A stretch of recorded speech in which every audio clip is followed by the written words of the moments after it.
Unfortunately, the reality we're going to be speaking about tonight is a very powerfully,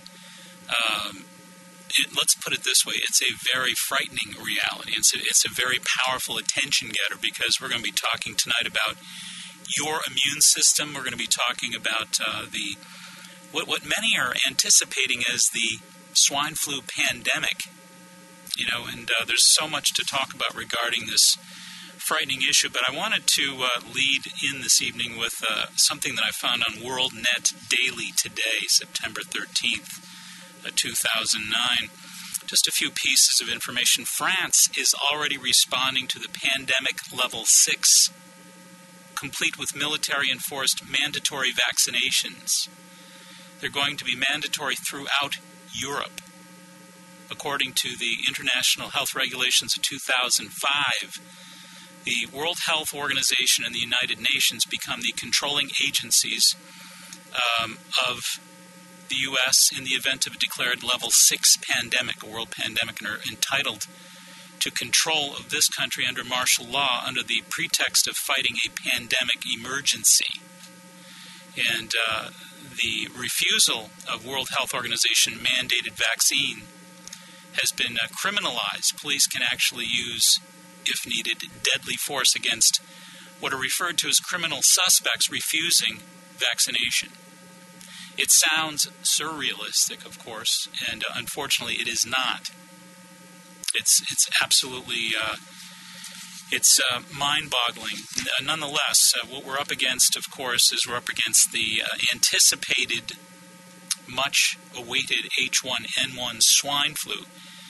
And, of course, many health experts are certainly gravely concerned, obviously, about the impending return of this H1N1 swine flu, which first landed on our shores last winter, toward the end of the winter, and some are estimating that it's going to come back with a vengeance. Of course, swine flu is not the only flu. There are, of course, over 200 different strains, various strains of viral flu or influenza that attack us each and every year, over 200 different strains. But this is the one that we're really, I think, most challenged by, immunologically speaking. Many experts, of course, are claiming that the death count will rise. Normally, most folks are not aware of the fact that normally we lose about 30 to 35,000 people a year to influenza, and that's an average per year. Many experts are claiming that we're going to lose as many as 90,000 lives this year to the H1N1 swine flu. And the hospitalization rate is expected by many to rise from 200,000 to 600,000. More than 500,000 of us will be hospitalized with this particular flu, according to many experts. And there are an awful lot of folks, of course, that I think need to gather more significant, effective information. What are we given as far as empowering information from the Center for Disease Control? 4 things. Cover your nose, wash your hands, avoid touching your eyes, and stay home if you get sick. That's it. We thank the CDC for the empowerment. Wow. They're obviously in a hurry-up mode right now testing vaccines. They've only been testing these vaccines, by the way, since July, if anybody's curious. So how well tested they can really administer these results over such a short window of time, your guess is as good as mine. However, they claim that there will be no shortages. They're trying to target groups such as pregnant women, people who live with and care for younger children from under the age of 6 months, as well as healthcare and emergency supervisors, people 6 months to 24 years of age who are in risk of compromised immune system health disorders. So they're trying to focus on folks 6 months to 24 years. So they tell us that is the first group that they're looking to vaccinate. And clearly there's an awful lot of folks who are really questioning, and well they should, questioning exactly what their alternatives are, questioning what some of the really grounded scientific reality is here. How can we get a real good, clear fix on what this problem is? There's so much distortion, there's so much anticipation. I dare say there's an awful lot of capitalizing that many are anticipating off of this problem. Whenever there is whenever there are solutions made available, I should say, to such a dire problem, there's going to be a tremendous amount of money to be made, and that is a fact. Whether you like hearing it or not, it's a reality. Nonetheless, with all of these confusing and consternating issues and all of this incredible terror in the backdrop, what exactly are your alternatives? What are the best choices for you and your family? What are the best scientific and the best educated approaches to managing a potential pandemic issue such as this? Something tells me that there's a lot more you can do than cover your nose, wash your hands, avoid touching your eyes, and staying home from work if you get sick.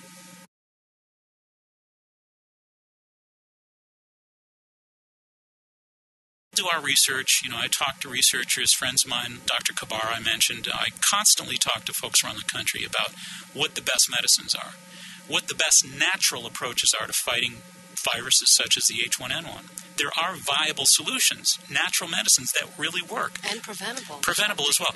And that are all based on science, based on real powerful, compelling studies.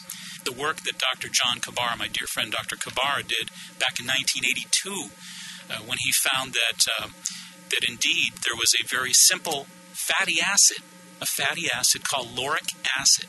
Lauric acid is, of course, a natural fatty acid from coconut oil. And there's a product that's at Good Health. There's two products at Good Health Natural Foods. One is called monolaurin, M-O-N-O-L-A-U-R-I-N. The other one is called lauricidin, L-A-U-R-I-C-I-D-I-N. These are both available at Good Health because when I called them about them, they said, boom, let's get them right in, just like we said they did it.